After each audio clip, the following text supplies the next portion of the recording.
Bienvenue dans l'œil écoute, le podcast indépendant qui analyse notre rapport à l'image photographique et l'évolution du médium à l'heure de la suprématie du numérique et du digital. Nous donnons aujourd'hui la parole à une femme photojournaliste, Amira Alsharif. Amira Alsharif est yéménite. Elle se consacre depuis de nombreuses années à documenter la situation des femmes dans le pays où elle a grandi. Ses photographies ont été publiées dans la presse internationale, notamment par le New York Times. Depuis 2014 et le début du conflit interne au Yémen, son travail s'est considérablement compliqué. Interrogée par Yannick Le Guillanton, alors qu'elle est actuellement en résidence à la Cité internationale des arts à Paris, elle évoque les difficultés de sa pratique face au chaos engendré par la guerre civile et les bombardements du voisin saoudien.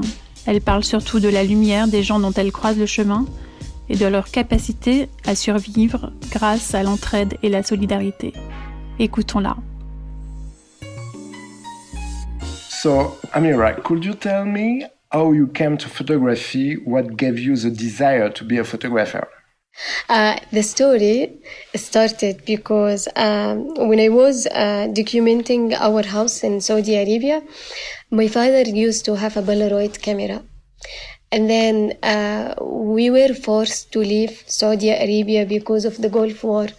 And we were in a small village in Al Mahwit province in Yemen, where my father was a teacher in one of the school. And he told me, Amira, I wanted you to be the first one in the class. And I said, well, what are you going to give me? And he said, whatever you want. And so I said, I want a camera. And for that, I was 8 years old. And he bought me the Kodak camera, which was film camera, and then he used to provide me with money to buy the film and then the money to get the pictures out later. How, as a professional photographer, did you work for titles such as National Geographic, The Guardian, and The Washington Post, for example? The way I do photography, I'm working as a freelance. So what I do in Yemen is really to go in a long-term project. For that, I travel around Yemen. By example, if I travel to Socotra, I settle there for 2 years and I do one single project that called a love song to Socotra Island. And another project like it's 2 years and it's called the Ambassadors of Yemen. And for that, I had to be traveling for both north and south of Yemen. So the kind of project I do, it's almost like 1 year, 2 year. And so after I finish this work, like I would go, like now, when I start freelancing the National Geographic and the Washington Post and the Guardian, that's because I have 6 years of work that was not seen yet. And for that, I left Yemen for this work to be shown and to be directly targeting big media, like those media that politics and people in powers could be waking up in the morning and reading this newspaper or magazine. So we don't hear a lot about Yemen's conflict in Europe. Did you met a lot of foreigners, photographers in your own country who work for foreigners media? Yes, I met some of the foreigner media in Yemen, or like I met some of the international journalists. In fact, I also, beside my work, I work as a fixer, which is a translator and a guide for international media. And I assist and help them like in all process of their work in Yemen, by getting visa, by moving in Yemen, by getting them released and getting them to the subject they want to reach. And are there a lot of Yemenite photographers to document the war also? In Yemen, there is lots of Yemeni photographers who is documenting the war and what is happening. Our only challenge is that we get free limited access to internet, and this is what makes me leave Yemen, because I had to risk my life in Yemen to get this work done, but then I can't get it sent to Europe or America. So I knew I had to leave Yemen for those work to be seen, and this is what really happened. And the reason I was able to reach big media is because I was outside Yemen. I was having access to power, and I was having access to internet, and I was connected. I was able to reach people, because in Yemen you are totally out of reach. Like in the places I'm working, I'm out of reach even for my own family. I can't call because of the war, your telephone get out of reach. And in the same time, is there inside the country an independent and free press where you can publish your work? For example, you and the people who make photography in your country. Because of the war, there is lots of newspaper and magazine and TV. They shut down because of the situation in Yemen. And maybe something nobody knows about it, that we don't get access to internet, power, nothing, water, no any kind of public services, and that means that you don't get access to newspaper or printing or media, and it's weak, and now it become no more independent. It's under people who is in conflict agenda. So I'm not sure if it is like authentic media and not related to one of the party or one of the movement. Could you tell me now about the situation for women photographer in Yemen? For women photographer, you can know about you also in Yemen. What is the way to do things, for example? In Yemen, there is lots of female photographers who is really good and doing lots of risk to get the work. Really, I would say smart female photographers doing it is not to risk their career by going and obtaining official papers. And so what they could do, by example, like artistic idea that you don't need, like artistic idea that you would do it at home in a way you don't need to go and obtain official papers to work in the field, and then got to be confronted with interrogation about your work and who you work for. And definitely in all cases you're gonna be spy in any part of Yemen you're gonna be in. So yeah, I think the way some female photographer would do it is to photograph in their family houses or in their relative in a safe zone. And the other way is to go and to write your proposal, and then to apply for a model, really like a working permit, which is not a lot of time. It's like 1 month permit visa, and then you need to renew it, and then every time you need to propose why you want and for how long and what time and what area, and then you need to be accompanied with people who watch you what you are doing and see the outcome of your work. Are you especially in relation with other female photographers in your country, in Yemen?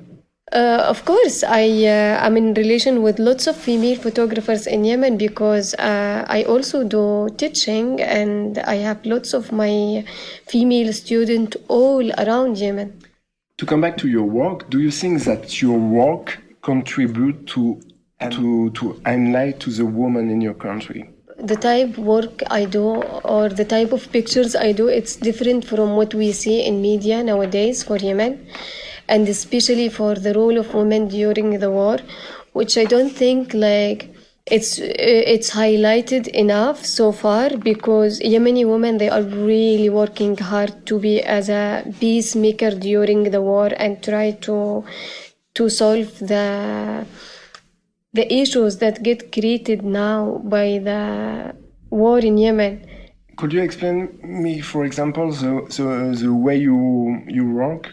Do you spend a lot of time with people to make them comfortable? Or sometimes maybe because it's dangerous, you do it quickly because it's not safe around you? The type of work I do, I have to go, and normally I leave the capital. I never lived in the capital, and I would be moving entirely and making a new life, a new house. And then I had to be living with the people I'm photographing. Like, I have to sleep with them, to wake up with them, to eat with them, and to really to be involved until they totally forget about me, and they know more aware of me being there.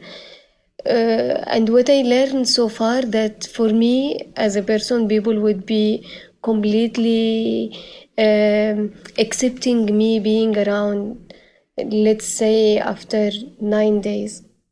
And this is how I do like my long term project. Like, I photograph subjects for 1 year, every subject for 1 year. And for that, it takes lots of time of talking more than the photographing, because it's a matter of trust and confidence, because I'm from a conservative society, and the way I work, it's based on trust and confidence that my work is not bringing any harm for the women I'm photographing.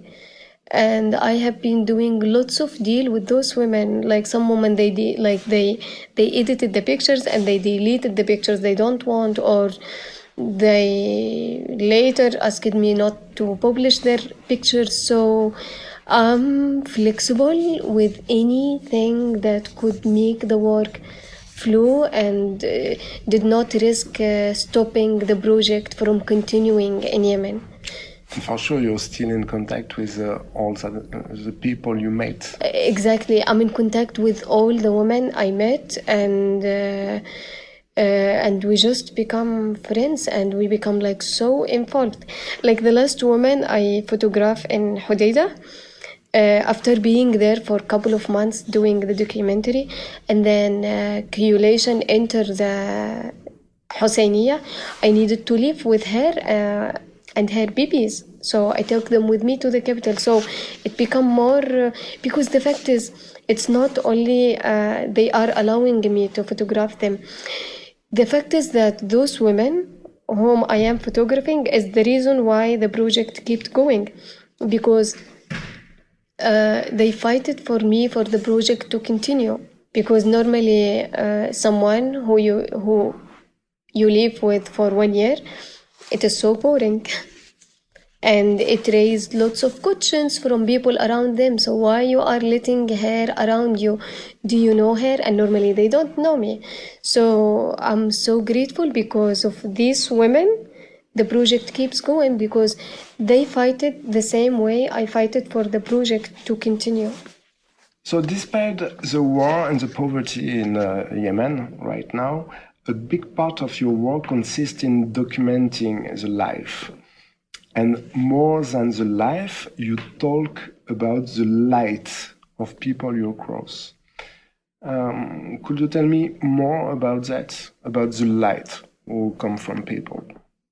The reason people was still holding on in Yemen is because of this little part of light everybody hold it in their heart that makes everybody continue, because of how strong the community are connected in Yemen and supporting each other in the hard time.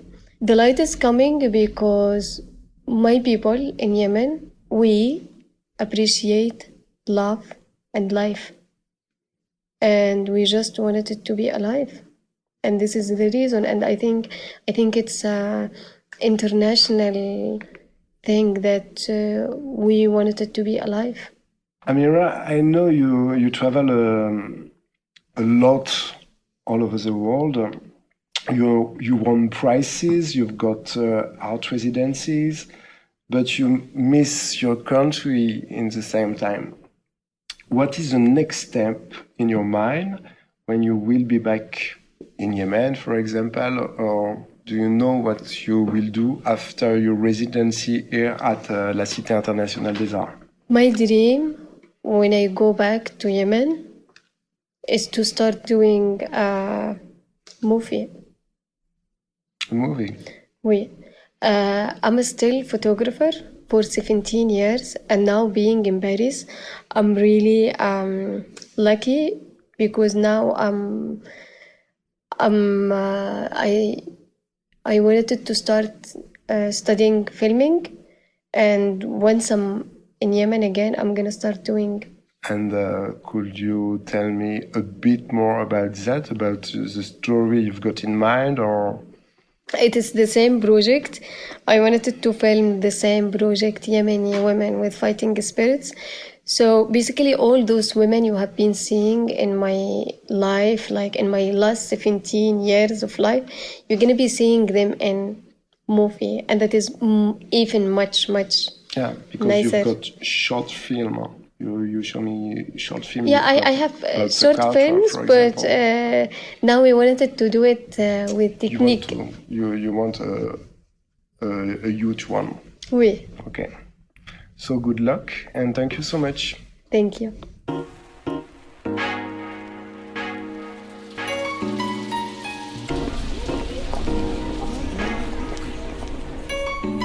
Bienvenue dans l'œil écoute, le podcast indépendant qui analyse notre rapport à l'image photographique et l'évolution du médium à l'heure de la suprématie du numérique et du digital.